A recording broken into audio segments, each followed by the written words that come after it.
The first thing I noticed was the sound of hammers, not Christmas music, not the crackling fireplace I remembered hammers. I stood frozen in the driveway, snow falling softly onto my coat, as workers carried sheets of drywall through the front door of my vacation home. My vacation home, the cabin my late husband and I had spent 20 years building. The place where every Christmas memory lived, the place nobody was supposed to be. For a moment, I wondered if I had the wrong address. Then I saw a dumpster parked beside the garage. My heart dropped. The red shutters I had, hand-painted with my husband, were gone. The front porch swing where we'd watched sunsets together was missing. And through the front window, I could see strangers tearing down the stone fireplace. I felt sick. I stepped out of my car and marched through the snow. "Excuse me," I shouted. A worker looked up. "Can I help you?" "Yes," I said. "This is my house." The man blinked. "No, ma'am, we're renovating for the owner." I nearly laughed.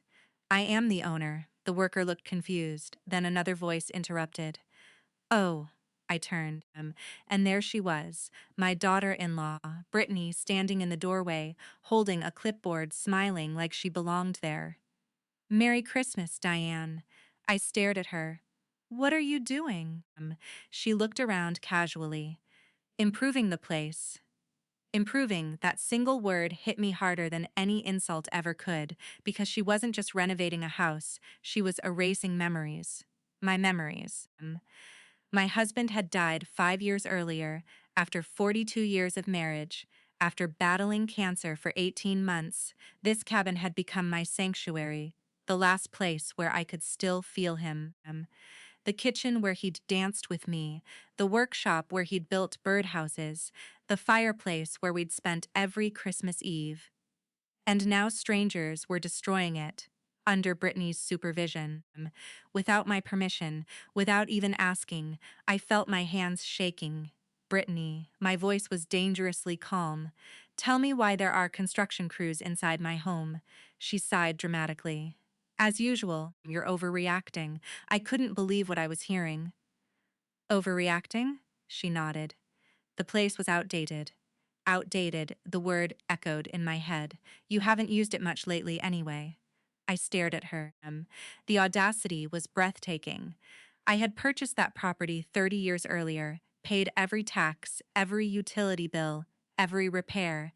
Not a single dollar had come from Brittany or my son. Yet she stood there acting like she owned it. Then she said something that changed everything. I figured eventually this house would belong to us anyway. Silence. Pure silence. Even the workers stopped moving. I looked directly into her eyes, and for the first time, I saw the truth. This wasn't a misunderstanding. This wasn't poor judgment. This wasn't an accident. Brittany believed my life was already over.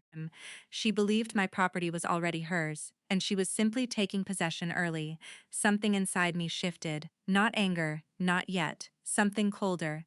Much colder. I smiled, and Brittany mistook that smile for surrender. That was her first mistake, because people often think revenge begins with rage. It doesn't. The best revenge begins with patience. And Brittany had just given me the perfect reason to be patient. I quietly turned around, got back into my car, and drove away. Behind me, Brittany looked victorious. She thought she had won. She had no idea she had just started a war she couldn't possibly win. On the drive home, memories flooded back. The first time I met Brittany, the warning signs, the entitlement, the manipulation, the endless little comments. At first, I'd ignored them for my son's sake.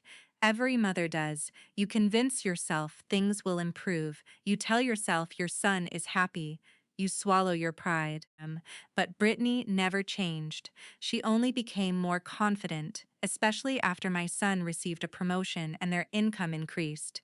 Suddenly, everything became about appearances: bigger house, luxury vacations, designer furniture, social media, perfection.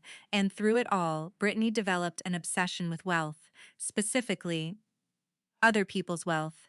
Whenever she visited, she asked questions. How much was the cabin worth? How much land came with it? Did I have a will? Who would inherit everything? At the time, I dismissed it. Now I realized she'd been calculating for years. That evening, I called my attorney. His name was Robert, and he had represented my family for almost 20 years. After explaining the situation, there was a long silence. Then he asked one question. Did you authorize any of the renovations? No.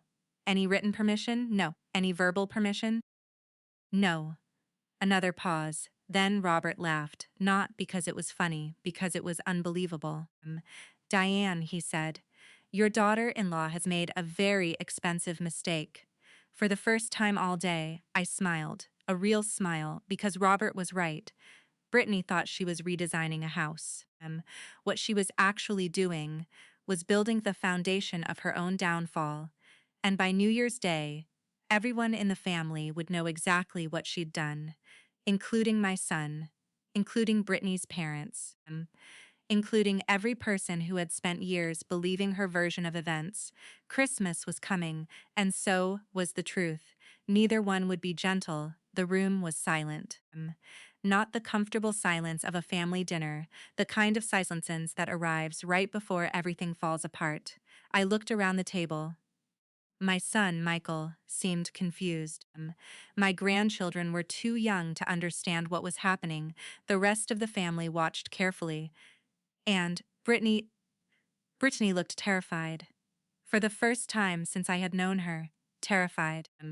I slowly pulled the first document from the folder. Brittany, I said calmly, would you like to explain why you filed renovation permits for property you do not own? Her face lost color. Michael turned toward her. What is she talking about? Brittany forced a laugh. Oh my God, Diane. Seriously? Nobody laughed with her, not a single person. The room remained silent. I placed the permit on the table. Then another.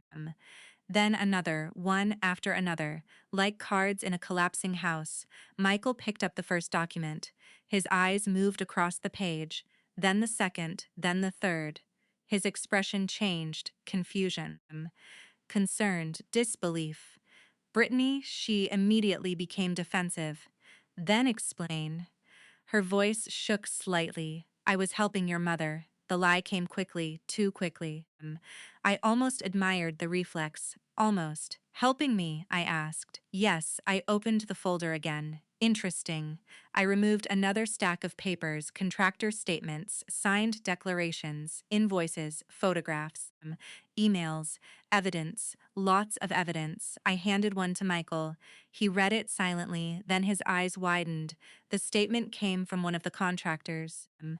A contractor who clearly remembered Brittany introducing herself as the owner, not the future owner. The owner. Michael looked up, his jaw clenched. Brittany. She immediately looked away, a bad sign. Everyone noticed. I continued. Then came the invoice. $80,000. The room erupted. 80,000? Are you serious? What in the world? Voices exploded across the table. My sister nearly dropped her glass. Michael looked stunned. $80,000? Brittany swallowed hard. I was improving the property. You don't own the property. The words came from Michael, not me. Michael. And hearing them seemed to hit Brittany harder than anything I could have said. For years, she had controlled every conversation, manipulated every disagreement, twisted every situation. But facts don't negotiate, facts don't care about excuses, facts simply exist. And tonight, the facts were winning. Brittany looked around desperately matching for support, finding none. Then she tried another tactic, the victim tactic, the one she always used when cornered. Tears appeared, right on schedule. I was only trying to help this family. Nobody responded. The silence was brutal, because everyone could see what she was doing, even Michael, especially Michael. Then I pulled out the document that changed everything. The permit application, the one carrying a signature that looked suspiciously like mine, except it wasn't. It had been copied, imitated, forged. I placed it directly in front of Michael. His face became pale. He stared at it, then at Brittany. then back at the paper. Brittany, she froze. Tell me you didn't do this. No answer, the silence was answer enough. Michael stood slowly from his chair. I had never seen that look in his eyes before. Not anger, disappointment, pure disappointment, the kind that destroys trust, the kind that takes years to build and seconds to lose. Brittany. His voice was low. Did you forge my mother's signature? Her tears started flowing harder, but still she didn't answer. Michael slammed his hand on the table. The sound echoed through the room. Did you? The children jumped. Several relatives gasped. And finally, Brittany broke.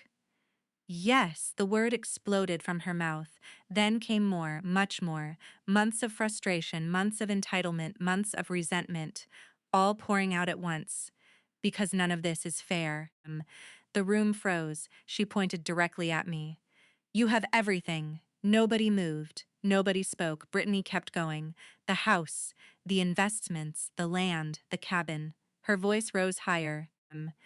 And we're supposed to wait forever while you sit on it all. The words hit the room like a bomb. Every mask she had worn for years vanished. Every fake smile. Every polite conversation. Gone for the first time. Everyone saw the real Brittany, not the version she showed online, not the version she showed neighbors, the real one. And it was ugly. Michael looked devastated because he finally understood. This had never been about renovations. It had never been about family. It had never been about helping. It was about money. Only money. I watched my son realize the truth in real time. His entire marriage suddenly looked different. Every argument, every financial decision, every conflict involving me. He was replaying years of memories and seeing them through a completely different lens. Then Brittany made the biggest mistake of all. She pointed at me again. If she dies tomorrow, it's ours anyway. Silence, Dobsable silence, the kind that feels physical. Even Brittany seemed to realize what she'd just said. Too late. The damage was done.